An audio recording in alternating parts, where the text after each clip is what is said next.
दोस्तों, आज की वीडियो में मैं आपसे बात करने वाली हूँ जीवित पुत्रिका व्रत के बारे में। जीवित पुत्रिका का व्रत, जिसे जितिया भी कहा जाता है, आश्विन मास की कृष्ण पक्ष की अष्टमी तिथि के दिन रखा जाता है। पितृपक्ष में आता है ये व्रत, और ये व्रत किया जाता है संतान की लंबी आयु के लिए, पितरों के आशीर्वाद की प्राप्ति के लिए। और ये व्रत पूरी तरह से निर्जल रहकर, निराहार रहकर धारण किया जाता है। और इस व्रत में 24 घंटे से भी ज्यादा समय निर्जला ही रहा जाता है।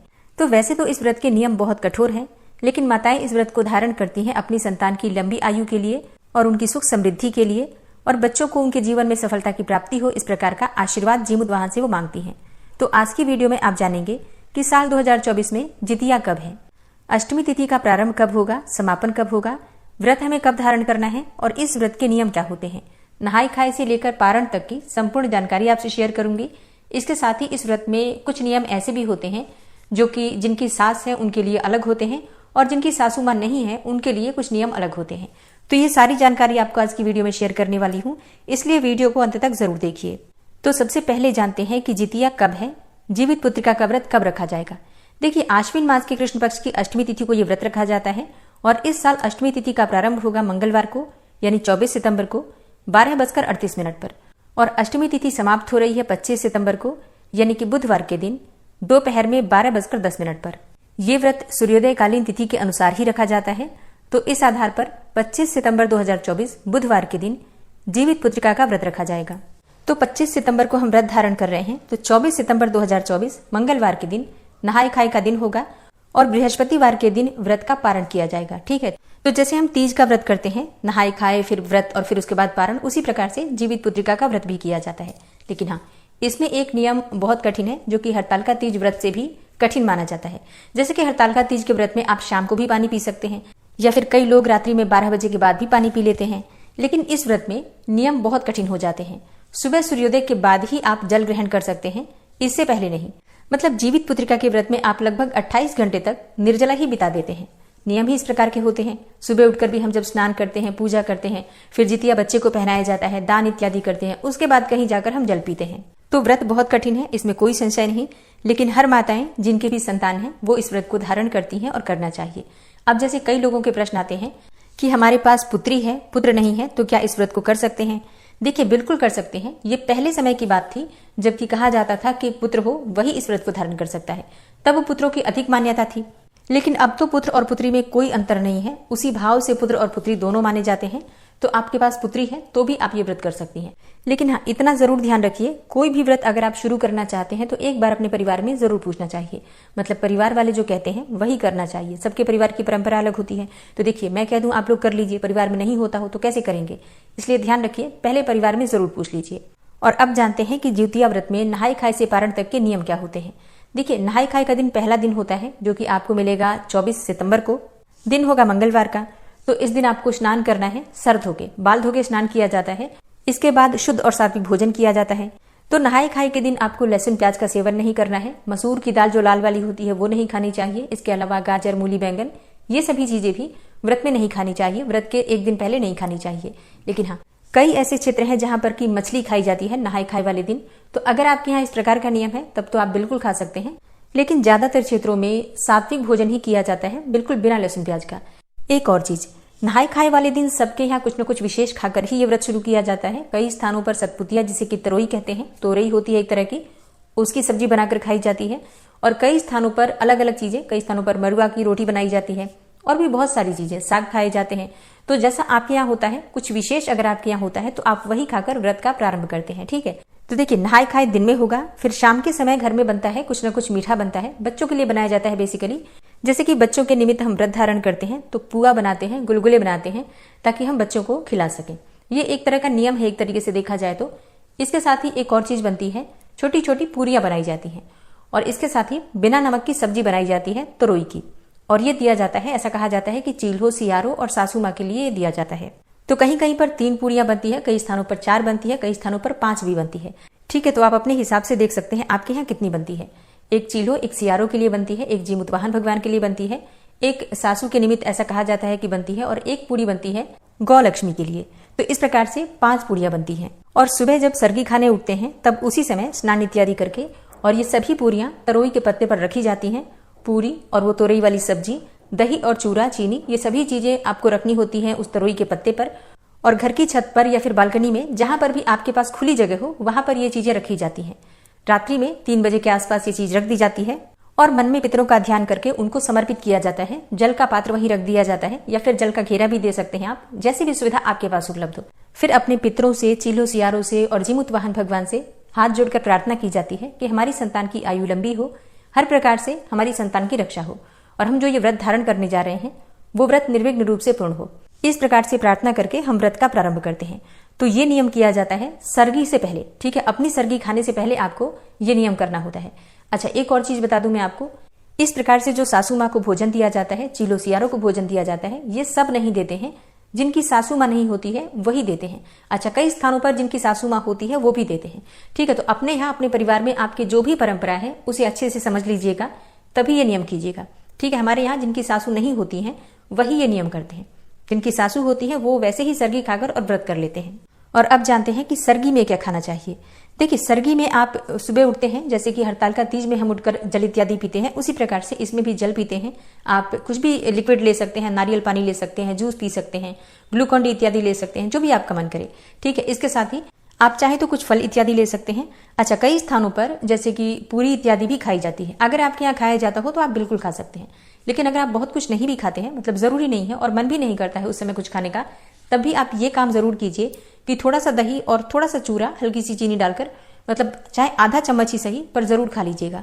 ये शुभ के लिए किया जाता है, मतलब जरूर हमें दही लेना चाहिए सुबह, दही चूरा और चीनी में से थोड़ा सा जरूर लेना चाहिए। उसके बाद फिर जल इत्यादि आप लोग ले सकते हैं। दवाइयां लेना हो तो दवाइयां ले सकते हैं, क्योंकि दिन में निर्जला रहना है तो हम दवाई नहीं खा पाते हैं। तो जो भी दवाई आपको खानी हो, चाहे आप थायराइड की गोली लेते हो या फिर सर दर्द की गोली हो या फिर कोई भी आपकी प्रॉब्लम हो, आप दवाइयां इसी समय ले लीजिएगा।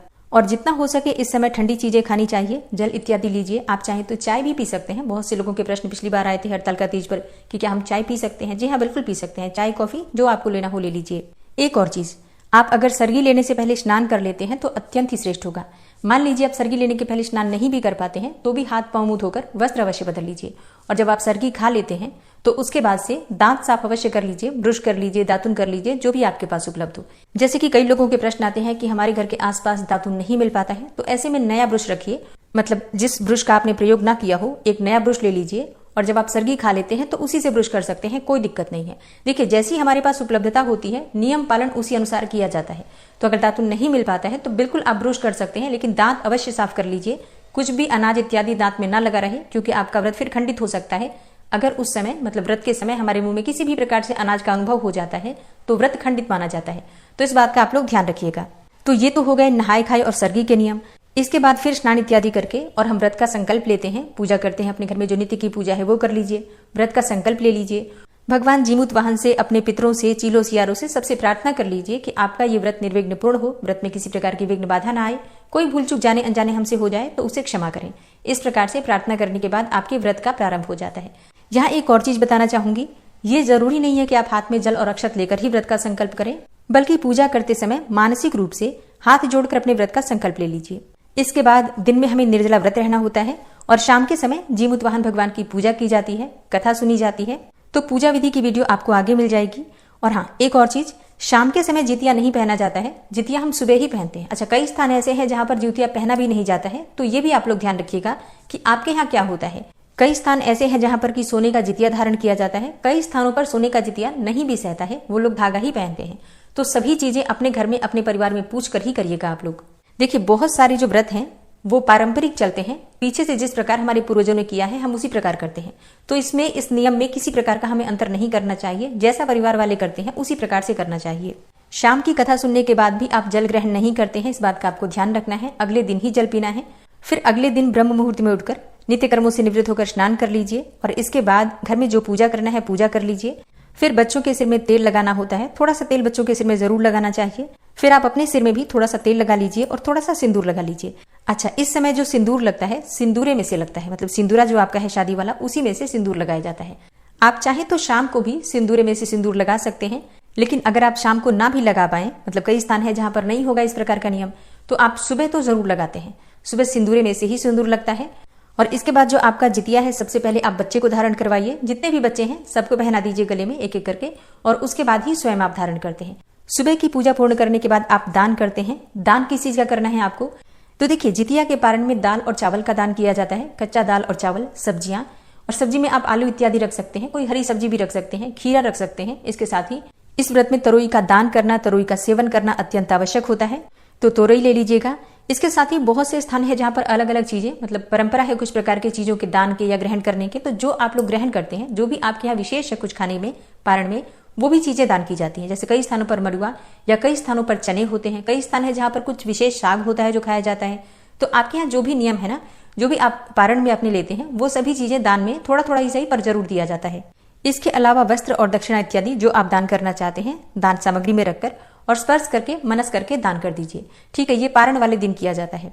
तो अपने पारण से पहले सामग्रियों का दान करना, फिर जितिया बच्चों को पहनाया जाता है, स्वयं धारण किया जाता है, और उसके बाद ही जिस भी प्रकार से नियम हमारे यहाँ होता है उस प्रकार से, मतलब उस वस्तु को खाकर हम जल ग्रहण करते हैं। ठीक है, तो देखिए, ये तो संक्षिप्त विधि है जो मैंने आपसे शेयर की है। संपूर्ण विधि आपको आने वाली वीडियो में मिलेंगी, तो चैनल से जुड़े रहिए। और हाँ, अब बात करें कि जिनकी सास नहीं है उन्हें विशेष क्या करना चाहिए, और जिनकी सास है उन्हें क्या करना चाहिए। देखिए, जिनकी सास नहीं है ना, उनको पहले दिन जब नहाय खाए वाला दिन होता है, उस दिन भी दान निकालना होता है। मतलब आटा, दाल, सब्जियां, तोरे इत्यादि जो भी चीजें हम खाते हैं ना, जो भी चीजें हमारे नहाय खाए में विशेष है, आपके यहाँ जो नियम है उसके अनुसार आप लोग दान की सामग्री भी निकालते हैं। जैसे सीधा निकाला जाता है, बिल्कुल उसी प्रकार से सीधा निकाला जाता है। उसमें आपको दक्षिणा रखना है, सिंदूर भी रखा जाता है, और इसके साथ ही हल्दी और नमक इत्यादि भी रखे जाते हैं। सभी चीजें एकत्रित करके और उसको हम मनस कर दान करते हैं, और उसके बाद ही आपको नहाय खाए में जो भी आप खाना चाहते हैं आप खा सकते हैं। ठीक है, मतलब पहले दान निकालकर उसके बाद ही आपको खाना होता है। अगर आपकी सासू माँ नहीं है तो आपको इस प्रकार का नियम करना है। और पारण वाले दिन तो सभी को दान करना है। जिनकी सासू माँ है वो भी दान करते हैं, जिनकी सासू माँ नहीं है वो भी दान करते हैं। बस पहले दिन जिनकी सासू माँ नहीं है वही दान करते हैं। इसी प्रकार से जिनकी सासू माँ नहीं है वो चीलो सियारों के लिए सर्गी से पहले भोजन देते हैं। जैसे कई स्थानों पर तो वो लोग भी देते हैं जिनकी सासू माँ है, लेकिन ज्यादातर स्थानों पर जिनकी सासू माँ नहीं है वही चीलो सियारों और सासू माँ के लिए भोजन निकालते हैं। ठीक है, तो ये कुछ नियम होते हैं जो जरूरी होते हैं। जीवित पुत्रिका का व्रत एक बड़ा व्रत होता है, संतानवती महिलाओं के लिए तो बहुत जरूरी व्रत होता है, और इसलिए इस व्रत में बहुत सारे छोटे छोटे नियम होते हैं और बहुत ही सावधानी से इन नियमों का पालन किया जाता है। क्योंकि ये व्रत किया जाता है पितृपक्ष में, और पितृपक्ष में पितरों के लिए ही, मतलब अपनी सासू माँ के लिए हम भोजन देते हैं। तो एक तरीके से पितरों के लिए ही, पितरों की कृपा की प्राप्ति के लिए, उनके आशीर्वाद के लिए ही हम व्रत धारण करते हैं, ताकि हमारे वंश की वृद्धि होती रहे। और कहा जाता है ना कि एक बार चाहे देवता हमें क्षमा कर भी देते हैं तो पितर क्षमा नहीं करते हैं। इसलिए पितरों की कृपा की प्राप्ति के लिए पूरी सावधानी से इस व्रत को धारण करना चाहिए। जीवित पुत्रिका व्रत से संबंधित अगर आपका कोई भी प्रश्न हो तो आप कमेंट बॉक्स में लिख सकते हैं। इसके अलावा भी कोई विशेष वीडियो अगर आप देखना चाहते हैं तो कमेंट बॉक्स में लिख सकते हैं।